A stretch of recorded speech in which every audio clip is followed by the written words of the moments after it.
Assalamualaikum warahmatullahi wabarakatuh. Apa kabar anak-anak? Alhamdulillah kita semua dalam kondisi sehat dan semoga kita selalu terhindar dari pandemi COVID-19 ini.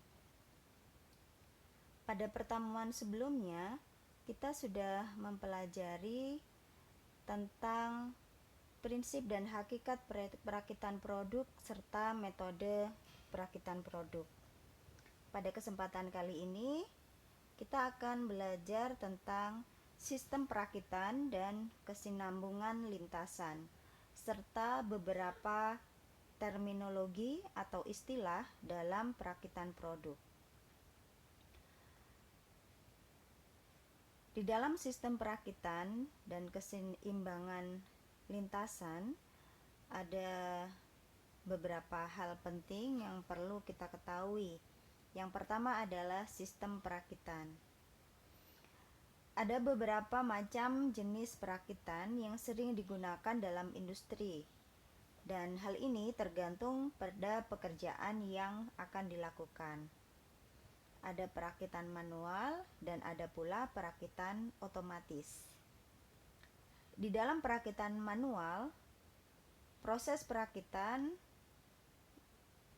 yang sebagian besar prosesnya dikerjakan secara konvensional atau menggunakan tenaga manusia dengan peralatan sederhana tanpa alat-alat bantu spesifik ataupun khusus. Sedangkan perakitan otomatis merupakan jenis perakitan yang dikerjakan secara otomatis menggunakan alat-alat elektronik, mekanik, gabungan mekanik dan elektronik atau mekatronik, dan membutuhkan alat bantu yang lebih khusus. Jenis perakitan dapat dibedakan menurut jenis produk yang akan dilakukan perakitan. Yang pertama, produk tunggal jenis perakitan tunggal merupakan perakitan dengan produk hanya satu jenis saja. Jadi produknya ini lebih sederhana. Kemudian yang kedua adalah produk seri jenis perakitan produk seri. Bila perakitan dilakukan dalam jumlah massal dalam bentuk dan ukuran yang sama, contohnya adalah perakitan produk elektronik, perakitan mobil maupun perakitan sepeda motor. Nah, anak-anak, di dalam perakitan produk ada terminologi keseimbangan lintasan atau istilah-istilah penting di dalam keseimbangan lintasan. Yang pertama adalah elemen kerja. Elemen kerja merupakan bagian dari keseluruhan pekerjaan dalam proses perakitan. Istilah yang kedua adalah elemen kerja minimum. Elemen kerja minimum merupakan bagian terkecil dari suatu elemen kerja yang sudah tidak dapat terbagi lagi. Dan yang ketiga, waktu total pengerjaan merupakan jumlah waktu yang dibutuhkan untuk mengerjakan semua elemen sepanjang lintasan. Istilah berikutnya adalah waktu proses stasiun kerja, yaitu jumlah waktu yang dibutuhkan untuk mengerjakan semua elemen kerja yang berada di stasiun kerja tersebut. Istilah berikutnya yaitu waktu siklus. Waktu siklus merupakan waktu produk yang dapat dihasilkan pada lintasan.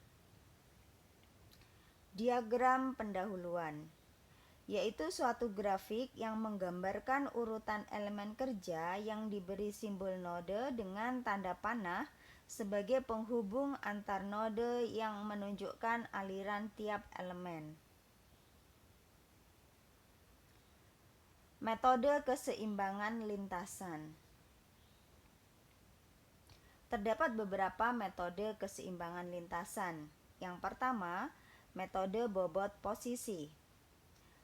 Prinsip metode ini adalah memperhitungkan hasil bobot posisi dan elemen yang memiliki bobot terbesar diletakkan pada urutan teratas. Kemudian ada metode yang kedua, yaitu metode pendekatan wilayah. Prinsip metode ini berusaha membebankan terlebih dahulu pada operasi yang memiliki tanggung jawab keterdahuluan yang besar. Sedangkan metode berikutnya adalah metode largest candidate rule, merupakan metode yang mengurutkan elemen berdasarkan lamanya waktu operasi. Metode yang keempat adalah metode keseimbangan lintasan terkomputerisasi. Metode ini terdiri dari COMSOL atau Computer Method of Sequencing Operation for Assembly Lines, CALP, Computer Assembly Line Balancing, dan ALPACA atau Assembly Line Planning and Control. Baiklah anak-anak, demikian tadi materi kita pada pertemuan kali ini. Agar kalian lebih memahami konsep yang kita pelajari bersama, silahkan kalian kerjakan tugas kuis yang ada di Edmodo. Deadline-nya adalah malam ini pukul 23.59 waktu Indonesia Barat. Terima kasih. Assalamualaikum warahmatullahi wabarakatuh.